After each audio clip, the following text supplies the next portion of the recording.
আমি ফ্রিল্যান্সার হতে চাই, গ্রাফিক ডিজাইন শিখে ফ্রিল্যান্সিং করতে চাই। কিভাবে শুরু করব ফ্রিল্যান্সিং, বা কোন মার্কেট প্লেসটা আমার জন্য উপযুক্ত হবে ফ্রিল্যান্সিং করতে? গ্রাফিক ডিজাইন ক্যারিয়ার ট্র্যাকের 7ম পর্বে আজকে আমরা সেই বিষয়টি নিয়ে কথা বলবো। তো চলুন শুরু করা যাক। আসসালামু আলাইকুম এভরিওয়ান, আমি মোহাম্মদ মেহেদি হাসান আবির, একজন অ্যাডোবি সার্টিফাইড এডুকেটর। আজকের এই পর্বে আমরা মূলত গ্রাফিক ডিজাইনের ফ্রিল্যান্সিং বিষয় নিয়ে আপনাদের সাথে বিস্তারিত কথা বলবো।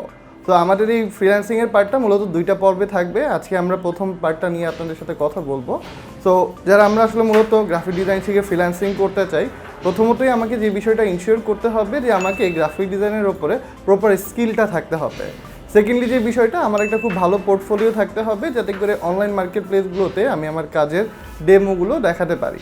এবং যেহেতু ফ্রিল্যান্সিং করতে যাচ্ছি, অবশ্যই আমাকে খুব ভালো পরিমাণ সময় কিন্তু দিতে হবে। তো অনেক শিক্ষার্থীরাই আছেন যারা আসলে মূলত আমাদের কাছে প্রশ্ন করেন, স্যার আসলে আমি কিভাবে ফ্রিল্যান্সিং করব বা কোন মার্কেট প্লেসটা আমাদের জন্য উপযুক্ত হবে।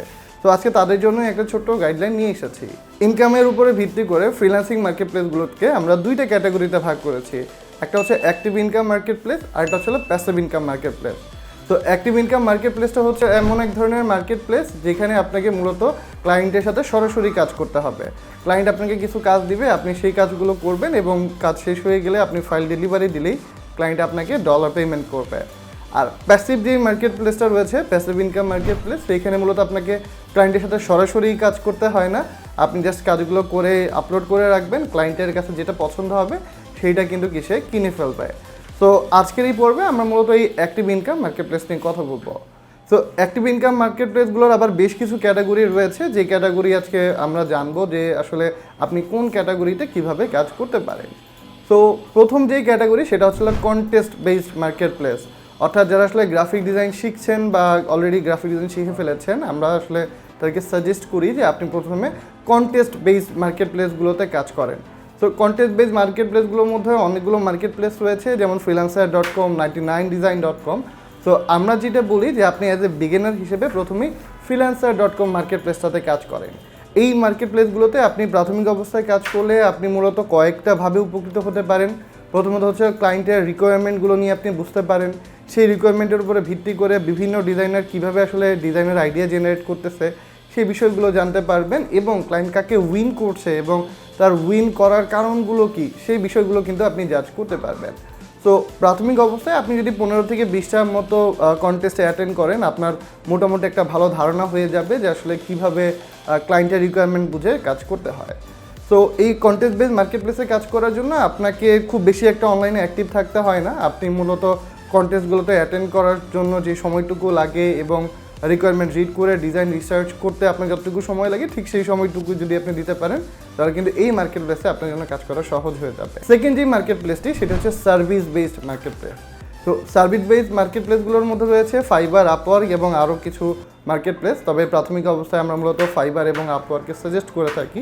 তো সার্ভিস বেসড মার্কেট প্লেসগুলো হচ্ছে এমন ধরনের মার্কেট প্লেস যেখানে গ্রাফিক ডিজাইনের ইন্ডিভিজুয়াল কাজ নিয়ে আপনি কিন্তু কাজ করতে পারেন। সেটা হতে পারে ব্র্যান্ড রাইটিংয়ের ক্ষেত্রে আপনার business card, ID card, letter head, logo design, বা ইমেজ এডিটিংয়ের ক্ষেত্রে আপনার ইমেজের রিটাচিং, তারপর হলো স্পট রিমুভিং, কালার কারেকশন, এই ধরনের ইন্ডিভিজুয়াল ওয়ার্ক নিয়ে কিন্তু আপনি সার্ভিস বেসড মার্কেট প্লেসে কাজ করতে পারেন।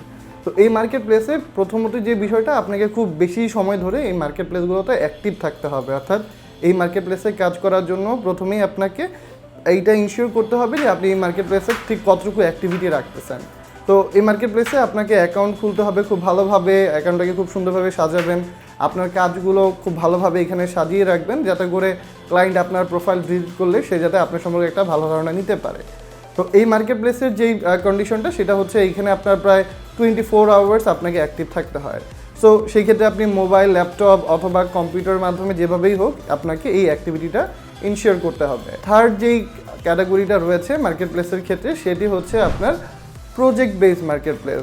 তো এই প্রজেক্ট বেসড মার্কেট প্লেস আপনার মূলত কয়েকটা সার্ভিসকে টার্গেট করে একটা প্রজেক্ট নিয়ে কাজ করতে হয়।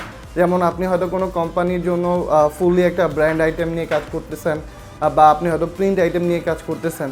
তো এই প্রজেক্টের আন্ডারে আসলে অনেকগুলো কিন্তু সার্ভিস থেকে যায়। তো এই প্রজেক্ট বেসড মার্কেট প্লেসগুলোর মধ্যে রয়েছে আপওয়ার্ক এবং freelancer.com। এই মার্কেট প্লেসগুলোতে আপনি আসলে প্রজেক্ট ওয়াইজ কাজ করতে পারেন।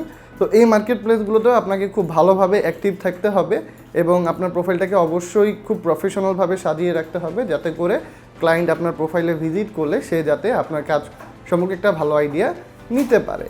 সো এই যে তিনটা মার্কেট প্লেস, এই তিনটা মার্কেট প্লেসের মধ্যে আমরা যেটা সার্ভিস এবং এই যে প্রজেক্ট মার্কেট প্লেস যেটা বললাম যে প্রজেক্ট বেস, এই দুইটা মার্কেট প্লেসে আপনার অনলাইন অ্যাক্টিভিটিটাকে ইনশিওর করতে হবে। যদি আপনি ইনশিওর করতে না পারেন যে আমি খুব ভালোভাবে অ্যাক্টিভ থাকতে পারছি না, তাহলে এই মার্কেট প্লেসগুলোতে কিন্তু কাজ করাটা আপনার জন্য একটু ডিফিকাল্ট, বা এই মার্কেট প্লেসগুলোতে আপনি সাকসেস রেটটা খুবই কম। 4 নাম্বার যেই মার্কেট প্লেসটি রয়েছে সেটি হচ্ছে আওয়ার বেসড মার্কেট প্লেস, অর্থাৎ আপনি যতটুকু আওয়ার কাজ করবেন সেই আওয়ার অনুযায়ী ক্লায়েন্ট আপনাকে মূলত কি পেমেন্ট করবে।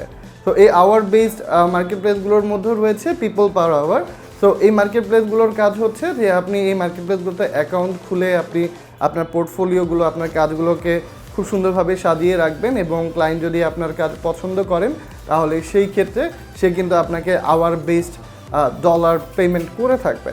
তো এই মার্কেট প্লেসটাতেও আপনাকে মূলত প্রতিনিয়ত অ্যাক্টিভ থাকতে হয়, যাতে করে ক্লায়েন্ট আপনাকে এনি টাইম যদি নক করে থাকে তাহলে সেই ক্ষেত্রে আপনি যাতে রেসপন্স দিতে পারেন।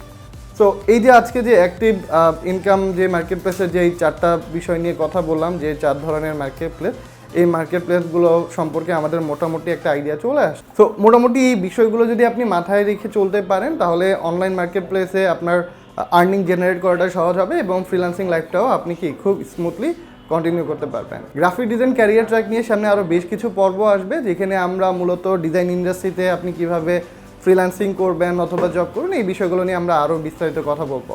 আজকে এই পর্যন্তই, সবাই ভালো থাকবেন, আল্লাহ হাফেজ।